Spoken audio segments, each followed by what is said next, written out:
Muda GKJ Wates. Kita kembali berjumpa dalam pemahaman Alkitab melalui jaringan media sosial. Kita masih membahas tema yang sama, yakni pacaran sehat. Kali ini kita melanjutkan dalam season yang kedua. Masih ada beberapa pertanyaan yang belum sempat Pak Dika respon. Yuk kita lihat. Pertanyaannya, perlukah kita menjalin relasi cinta atau hati, bahkan pacaran di masa muda yang sekarang ini? Pertanyaan yang sama juga dari teman kalian yang lain, saya gabungkan. Lebih baik cari pasangan di masa muda ini atau saat kerja nanti ya? Hehehe. Teman-teman, membangun relasi berpacaran itu butuh banyak konsentrasi, dan ia bisa menyita pula banyak konsentrasi kita. Jadi kalau pertanyaannya apakah sekarang atau nanti, yang bisa menjawab ya kalian. Menurut kalian pacaran itu menjadi hal yang urgent bagi kalian sekarang? Atau ada hal yang lain yang lebih penting kalian lakukan? Sekali lagi, tidak usah takut apa kata orang. Wah, nanti dibilang nggak laku, nggak punya pacar. Teman-teman, sebenarnya orang nggak punya banyak waktu loh untuk memperhatikan kita. Mungkin kalimat-kalimat itu muncul, tapi hanya sebentar saja dan kemudian menghilang. Jadi jangan dipusingkan dengan komentar yang demikian. Jadi kalau pertanyaannya sekarang atau besok saja saya berpacaran, jawabannya ada pada teman-teman. Pertama, apakah pacaran itu menjadi hal yang sangat mendesak bagi teman-teman sekarang? Atau bisa kita lakukan nanti? Karena pacaran itu membutuhkan banyak konsentrasi. Kalau kita masih punya banyak hal yang harus kita kerjakan dengan konsentrasi yang lebih, kenapa kita harus tergesa-gesa berpacaran sekarang? Gitu ya. Pertanyaan berikutnya. Bagaimana pengaruh latar belakang Sarah dalam memilih pasangan?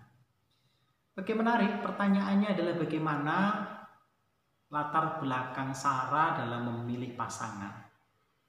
Kalau Sarah itu kan sebenarnya kependekan dari suku, agama, dan ras. Tapi saya tahu maksud pertanyaan teman-teman atau si penanya sebenarnya bukan soal suku atau ras, tetapi lebih pada agama. Kalau punya pacar beda agama, boleh nggak sih Pak? Gampangnya gitu. Teman-teman, di dalam kisah Alkitab, sebenarnya kalau kita mau merunut, pernah terjadi juga dalam kisah di Alkitab, relasi pacaran, bukan pacaran maaf, tetapi relasi menikah atau pasangan yang beda agama. Tetapi kemudian salah satunya turut untuk mengikut Tuhan. Kisah itu bisa kita perhatikan dalam kisah Rut.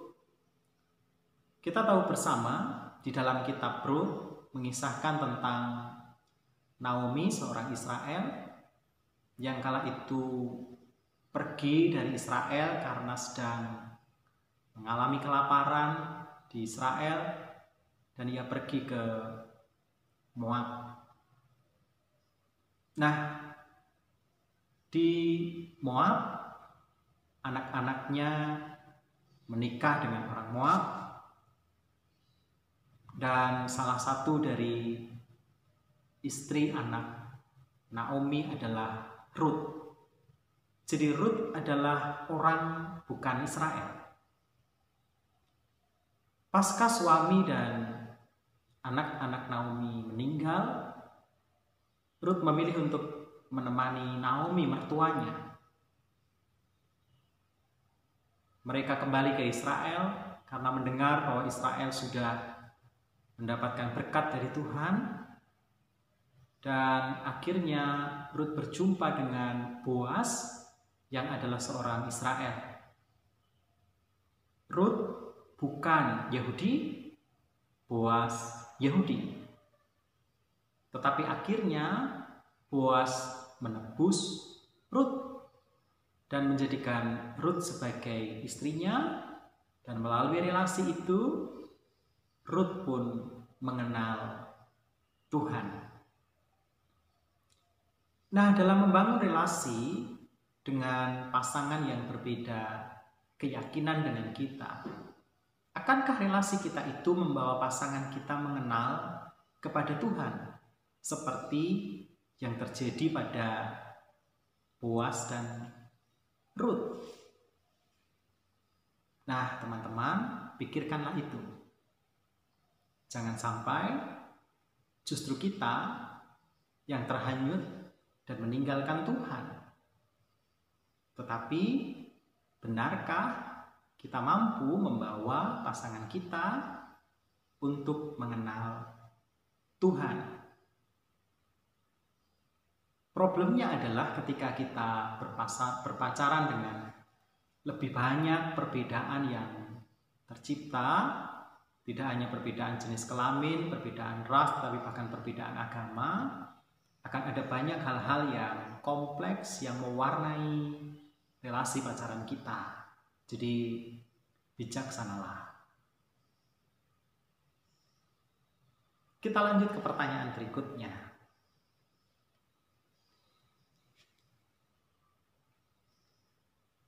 Bagaimana jika kita merasa bahwa orang yang datang dari Tuhan tetapi nyatanya tidak sesuai dengan harapan sebagai orang beriman?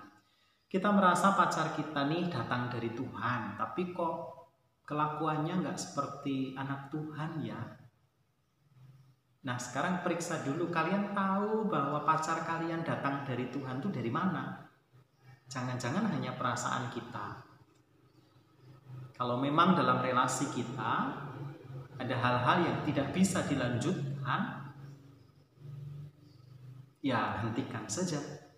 Karena itu mungkin filter yang Tuhan sediakan bagi kita. Jika dalam relasi itu ada hal-hal, tingkah laku dari pasangan kita yang menurut kita tidak sesuai dengan firman Tuhan, jika kita bisa mengingatkannya, ya lakukanlah. Jika tidak, putus sajalah. Berikutnya, cara menjaga perasaan dengan orang lain dan banyak hal yang tidak boleh dilakukan dalam masa pacaran. Bagaimana caranya menjaga perasaan orang lain? Bagaimana menjaga supaya pasangan kita nyaman? Bagaimana menjaga supaya pacar kita merasa aman? Bagaimana menjaga supaya pacar kita merasa tentram? Menurut saya, teks Matius pasal 7 ayat 12 penting untuk kita perhatikan. Matius 7 ayat 12. Segala sesuatu yang kamu kehendaki supaya orang perbuat kepadamu, perbuatlah demikian juga kepada mereka. Itulah isi seluruh hukum Taurat dan kitab para nabi. Segala sesuatu yang kamu kehendaki orang perbuat kepadamu, perbuatlah demikian. Jadi kalau kita ingin pasangan kita menghargai kita, ya hargailah. Iya. Kalau kita ingin pasangan kita mencintai kita, ya cintailah dia.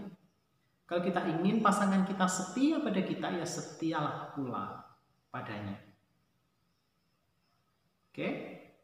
Kita lanjut pertanyaan berikutnya. Bucin tuh dibenarkan enggak sih Pak? Terus apakah merugikan diri sendiri? Pertanyaan yang sama juga. Bucin sama sayang banget itu bagiku kayak seri HP 11-12. Bener enggak sih? Bucin. Wah, pertama-tama saya bingung apa maksud kalian dengan bahasa bucin ya. Nah, saya coba cari tahu yang dimaksud bucin kalau tidak salah budak cinta ya. Nah, kalau dari akar katanya budak cinta, apakah itu merugikan? Ya pasti merugikan. Apakah itu hal yang baik? Ya pasti tidak. Kalau dalam membangun relasi kita menjadi budak, menjadi tergantung, bahkan menjadi sangat terkurung dengan itu, menjadi budak, ya bukan relasi yang baik menurut saya. Pertanyaan yang terakhir, Pak Andika, bagaimana sih caranya keluar dari zona pacaran yang tidak sehat? Oke teman-teman, pertama, kalian sudah sadar bahwa ada sesuatu yang tidak sehat dalam relasi pacaran kalian. Itu hal yang penting. Ada kesadaran bahwa ada sesuatu yang harus dilakukan untuk keluar dari kebiasaan yang salah itu. Hanya memang kadangkala sesuatu yang salah itu menyenangkan. Dan sesuatu yang menyenangkan itu susah untuk dilupakan, susah untuk dihentikan. Bahkan sesuatu yang salah itu kadang seperti candu yang terus-terus menuntut kita melakukannya. Maka butuh selain kesadaran, butuh juga dorongan, effort, kesungguhan hati untuk mau keluar dari kebiasaan salah itu. Teman-teman, pesan saya, berhati-hatilah dalam membangun relasi berpacaran. Senantiasa ikut sertakan Tuhan, milikilah motivasi yang benar, jalanilah dengan jalan yang benar. Dan terkhusus bagi teman-teman perempuan, berhati-hatilah. Karena teman-teman ada dalam posisi yang lemah, manakala sudah jatuh dalam kesalahan seksual. Kalau sudah terjadi kesalahan seksual, biasanya pihak perempuan ada dalam kondisi yang lemah. Maka berhati-hatilah dalam membangun relasi. Jangan sampai kita menyesal kemudian. Pacaran boleh gak sih? Silahkan, kalau menurut kalian itu perlu dilakukan. Tetapi, milikilah motivasi yang benar, jalani dengan jalan yang benar, serta ikut sertakan Tuhan di dalam pacaran. Kita berjumpa dalam tema pemahaman Alkitab berikutnya. Kiranya Tuhan memberkati.